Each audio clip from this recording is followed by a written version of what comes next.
This thing on? Let's see.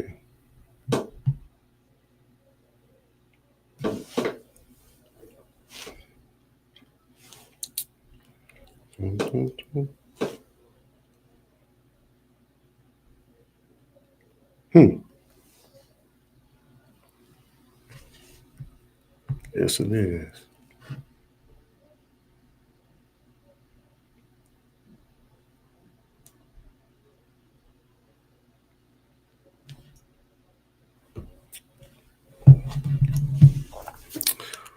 Well, what up, everybody? My name is Jarreau. This is Jarreau's House 2.0. It's a show I wanted to do a long time ago about just having conversations with people and things like that. But I just revamped it, doing it a different way now. So I want to go over a few topics, man. Just basically a few things that's going on, like in social media, things like that, and just kind of, I guess, give my opinions on them. I would, you know, I'd like for this to be a panel discussion and things like that, but we'll get to that when we can. But yeah, I'm just gonna go over these few topics and see what's going on with it. It's basically, oh yeah, I'm gonna wait for a second or two. We'll see what's going on.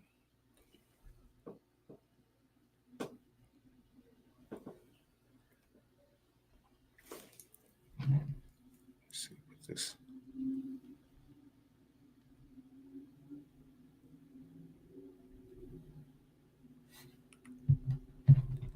Oh yeah. All right, so yeah, we're gonna get to this first story. Let me just go ahead and play it, and we'll talk about it afterwards. Here we go. North Carolina TikToker Brene Kennard ordered to pay $1.75 million after a jury found her liable for having an affair with her manager, Tim Montague, characterized under North Carolina law as criminal conversation and alienation of affection. Montague's ex-wife, Akira, suing Kennard for her deliberate interference in the marriage, including wrongful and malicious acts. What's up, y'all? Saying in a court filing, Kennard engaged in behavior designed to seduce him, like wearing very short skirts and twirling her hair in a flirtatious manner. The plaintiff's attorneys presented evidence, including sexual videos and texts, a video of Kennard dancing in the couple's home, and another video of her saying she cannot wait to be Mrs. Montague. They argued the TikToker, who had millions of followers, flaunted their relationship on social media. Hi, guys. But Kennard argues she had Montague's consent. She gave her consent. She said it was okay because she knew her marriage was over with and it was done. Kennard now calling herself Mrs. Montague, saying the couple are married, though NBC News couldn't find any legal documentation supporting that claim. As for that $1.75 million payday, I don't know. But she'll probably never see it. Let's back up. You mentioned this is a North Carolina law, but there are other states where people can sue over infidelity? Yeah, Tom, that's actually true. And for people sitting at home thinking, hold on, you can be sued for having an affair, the answer is yes, indeed. This is a thing. In fact, in a handful of states, including Utah, New Mexico, and Mississippi. And North Carolina, for its part, has actually seen multiple cases. Back in 2011, a kind of infamous payday, there was one of these cases where a woman was ordered to pay $30 million for wrecking a marriage. The alienation of affection law states that if a marriage ends on an account of infidelity, the husband or wife in certain situations can sue the person who the spouse had the affair with. Yeah, so that one, I just felt like that was it's kind of unbelievable to me. I just think for you to be able to sue the person that's not involved in the relationship because they broke up your relationship, I don't even understand the thinking of that. It's all the stuff that she claimed, like that. The evidence of it is like she was wearing short skirts and twirling her hair, basically flirting with her husband I I don't understand how you sue somebody for flirting with your husband, for even taking your husband away, whatever it is. It's just I understand suing the other person. Maybe there was an incident with the incident with Doug Christie and Chris Webber, where he sued Chris Webber because he found out, allegedly, that Chris Webber was actually the father of his daughter, who he took care of her whole life. I can see suing there because it's like I paid for a child that wasn't mine for all these years. That makes sense. But just being able to sue somebody, not even sue the person that left you, but sue the person that took your significant other, it makes zero sense to me. They said it was only in 5 states, but I don't understand how that can even, like, what's the thinking of that? All the things that they said are the causes of the charges. It's like that happens every day. What are you talking about? People hit on people's spouses every day. That it's not up to them for the spouse to stay. They didn't make the agreement. They didn't get married. They didn't sign the contract. They didn't do any of that. Like, should they do it? No. But to be able to sue them, that's wild business. Wild business. But all right, I'm gonna get on to this second one. Next one is good old Derek Jackson.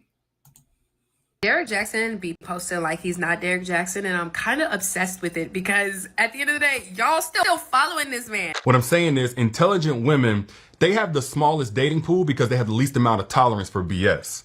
Like, an intelligent woman cannot stomach a man who can't teach her anything. And because she's intelligent, there are very few men who can. An intelligent woman can't tolerate a man that can't mentally stimulate her or that she has to explain every little thing to. An intelligent woman, she's the most likely to be insulted by a man who thinks that he can play in her face like she's dumb. So they ain't gonna last. At the end of the day, this master manipulator who cheats on his wife all the time, or was cheating on his wife, ex-wife, right? Whatever is going on there, and has you all following him for relationship advice. Don't save them. They don't want to be saved. You watched it go down. You watched her hold his hand while he was explaining how much he was cheating on him. We've seen the podcast episodes where she was off her rocker, right? Talking about, I didn't like my dark-skinned daughter because it reminded me of the women he was cheating on me with. Whoa, whatever you got going on there. And you still want to hear what he has to say about how a woman should be treated? Like, he can post things like, ladies, actually, hold on, let me show you. The number of women who aren't interested in entertaining any man right now is shocking. Y'all really turned women all the way off. He doesn't post like he's him. He is the y'all. We watch his wife curse us when she went on live and read a curse from the Bible about the women that were talking bad about her marriage while her man was cheating.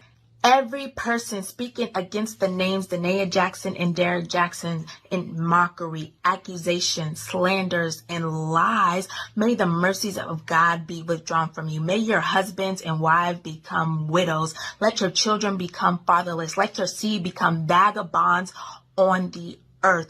Let the words of your mouth and your words of your hands be returned back to you. Let it go down your throat and choke you slowly until your days become few on the earth. Yeah, that one is sad because it's just like, man, I don't understand. Like, the dude, I don't understand how you could possibly be who he was, fall the way he did, and still have millions of people listening. Like what? Well, listening for what? What are you listening for? Dude ain't nothing that he preaches. I think it's weird to even preach to anybody anyway, really. Like, telling people how to live and doing all this and all that. It's like, we all different. We all do different shit. We like different shit. Like, I don't understand why everybody wants everybody to be just like them. And this is how I live, so you need to live this way. That's not really something I aspire to do at all, give anybody kind of advice or anything like that. other than my children. Like if they ask me for advice, then yeah. But or even if friends ask for advice, so be it. But just getting online and telling everybody how to live and how to be, always been weird to me. But for this guy, it's like I don't understand why women are still even listening to him. And then I don't understand why I don't understand how he even had the balls to even get back into that same space. Like watching him get on there and still give advice, knowing that public humiliation of what he did, humiliating himself, humiliating his wife, getting on there and still giving advice is wild business. I don't understand how he's doing that, but what's even wilder business is the people that just cut him off. Like I understand, I know that women liked him because of how he looked or whatever, I guess. But dude saying all this stuff is like a lot of women did drop off and stop messing with him after that. But it's shocking the number of women that are still, listening to him and doing all that. Because it's like, dude showed you who he was. He drove his wife crazy. Like that wildness she was doing with the cursing and I curse you on the earth and all this other stuff is just like, I don't even understand what the fuck is going on with that. Like she went crazy. I do kind of feel like I understand what's going on as far as like if you're not used to being in the public eye, which she couldn't have been, and the first time we saw her, she was in a bonnet sitting there next to her husband as he's telling the world that he cheated on her and how he cheated on her and this and that and the other. And it's like the feedback from all of that, especially when you're not used to even being like most people didn't even know dude was married. So for her, I'm sure like something just snapped. And then she started going on podcasts and doing all that. It's just like, man, she was in a really tough position. But I don't understand. I guess now I saw something like I ain't really into the gossipy stuff like that, but I saw something saying that he wants her to give up his last name and all of that because he's I guess he's with some other chick now or whatever. But yeah, I don't understand the space of giving relationship advice or any kind of advice as it is, unless it's like if you're a millionaire, multimillionaire, whatever, and you give financial advice, that makes sense. Because that doesn't have anything to do with your code of ethics and all this other stuff. Not really. You know what I mean? Some stuff, I guess, but for the most part, it's just like numbers and things like that. But it's like for you to be giving relationship advice, there are some things in a relationship that are kind of universal. But if nobody's asking, why are you getting on there telling people how to be? And then really just the pandering stuff is crazy to me. But it seems like from the difference I see between the way people receive Derek Jackson and the way people receive Kevin Samuels is like, it's interesting how different that is. Because Derek Jackson was obviously pandering and is still obviously pandering. And Kevin Samuels was, really telling a lot of truths. Some stuff he said I felt like was his personal opinion, his personal feelings, but for the most part, or it wasn't even his personal things. He was just telling people like, I know how a lot of people are in this world, and these are the type of things that they look for and things like that. But people hated him not people, but women hated him for that. Like to the point where they were like celebrating when he died. And this dude is telling everybody what they want to hear, telling the women what they want to hear. And even though it's shown that he's not what he's telling everybody he is, he's still, he's still a favorite and all of that. Not a favorite, but some people still listen to him. I'm sure people still buying his books and things like that. It's like I don't understand it. But we'll get to this third topic. We wrap it on up. Let's see. Something that really bothers me and like honestly has given me a sense of a little bit of an insecurity is the fact that, yeah, like there are all these women like throwing themselves, but me, like the past 10 years, like I don't have any of that. Like I have zero, this sounds weird, but like male attention. And so then like I begin to internalize it and I'm like, is something wrong with me? You're Like, not looking. what? You're not Like, looking. You're not even. But I'm gonna tell you something, Marcel.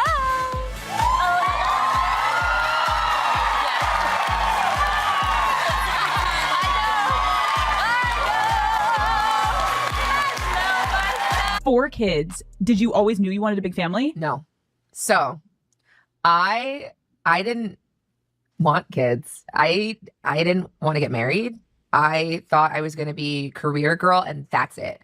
And I had my eyes set on my goals and I was never the little girl that like dreamt about the wedding dress and all of that. And then it happened so early in my life. So it's like, it's one of those things like you don't know what you actually don't know what you want. After my daughter turned 1, I remember there being a shift and being like, I have goals for myself. Like, this doesn't feel right. I love being a mom, but I love doing other things too. And I need to get my shit together and figure out what that looks like for myself now. If I have a career and I'm not home, like did you experience that? I still experience that. I still experience that. I'm always in therapy talking about this. If you lose all of those things that were interesting about you, even for yourself, like even the things that made me feel confident and cool, then what are you doing? I know that he was going to end up playing basketball. Like he said he wanted to be a high school basketball coach. Like I thought I was going to be like the girl out there getting it. So I didn't know. Yeah. So the thing I've asked about this was like, is Aisha Curry being unfairly criticized and by sharing her truth? I've had I had a conversation with my brother about this, and it was kind of under the thing of like the way I posed it to him was like how she's being reacted to by people, and then how Michelle Obama is being reacted to by people based on stuff that they're saying about their husbands. And on one hand, it's like neither one of them is saying like, I want a divorce, I want to leave, I hate them and things of that nature. But just by the things that they are saying, the things I showed there, people are really upset with both of them. And I understand kind of both sides of it. It's like, I understand, well, from a man's point of view, it's like, damn, what else can I do? Like, what else do you need? You know what I mean? But there's the other side of it. It's like, just because somebody does have, money and whatever else it is that comes with that, it doesn't mean they're going to be fulfilled or whatever.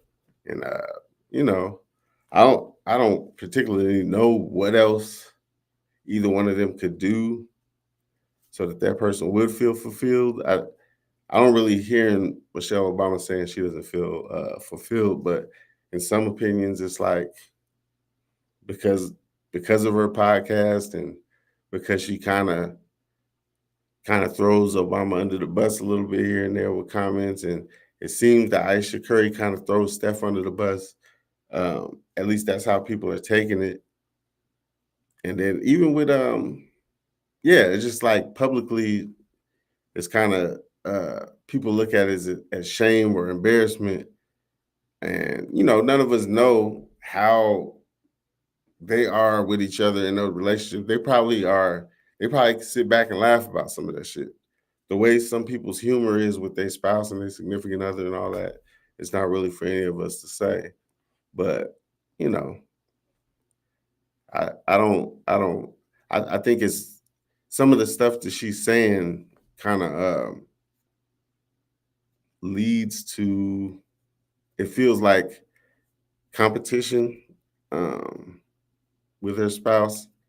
And, without giving any advice about it, I can say that in those instances, just from experience, uh, when there is a competition with your spouse, whether it's spoken or unspoken, it can kind of like, it can kind of put the relationship in a bad place. Um, because when you look at somebody like competition, it's hard to look at somebody like competition and look at them like a teammate at the same time. So if you're not teammates as husband and wife, then it's kind of tough.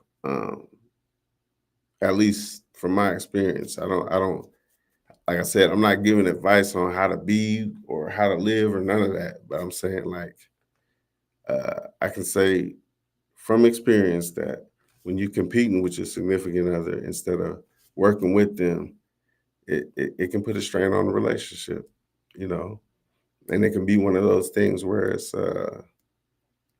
where it causes resentment. And they say, resentment is a silent killer in relationships. So yeah, that's what I would say with that is just like I understand both sides. I understand them saying what they're saying. With some people, I understand the sentiment of like, well, why you got to say it on a podcast? Why you can't just tell them? But you know, some people it's like, I don't know. Some people do everything for on there for online and all of this stuff, and especially if their significant other is, a public figure, I can understand, them wanting to tell their part of what it's like. Because usually what ends up happening when these people go on interviews is all the questions end up being about their significant other anyway, because that's the person that we all know. So, when you're in that situation, I can understand a thing or two being said that maybe everybody's like, oh, what does she mean by that? Or what's that supposed to mean? That kind of thing. But at the end of the day, they're the ones that live with each other. They're the ones that sleep next to each other. So if it was a real problem, she's been saying stuff about Steph for a minute. You've seen the different fluctuating weight changes and all of that between those different interviews. It was spanned between a lot of time. And I feel like if it was a real problem, then that wouldn't be something that she'd be doing because they would have had those discussions. I'm sure they've had those discussions because it was a national discussion about it. And I don't think she would still be doing it if he really was like, what the fuck? You know what I'm saying? I don't think that's what's going on. So, but that's just my 2 cents about it. And that's basically it, man. First little episode, little introduction to the show. Like I said, in the future, I hope to have guests and things like that so we can kind of bounce these ideas off one another. I do like hearing what other people think and how they feel about stuff, especially when we don't see it exactly the same way. I like understanding why other people see things the way they see them, and sometimes it can, shed a light on it for me. Like, I never thought of it that way. I like learning about people and how people think that way. So I think that's the value in having conversations. I think that's the value in everybody not always thinking the same way. I think that's the value in, us having different experiences. So we come to the table with different things. We take things in differently. When people say things to us, how they say it, tone, a lot of that is universal, but some stuff hits us a little harder than others. They call it being triggered and whatnot. Some stuff hits us a little harder than other stuff just because of the stuff that we've been through and how we perceive things. So I like having the conversations about stuff like this because I never just assume I'm always right and how I feel is the way it is. I like to learn from other people through conversation. So like hopefully that'll be the element that we add to the show. But up until then, I'll just, come on and do little things that I've been seeing and wanting to give my opinion on and stuff like that. But like I said, hopefully we'll do it in a way where adding other opinions other than just mine. That's the hope anyway. So, but until then, I will catch you guys on the next one. Yeah, peace. See you.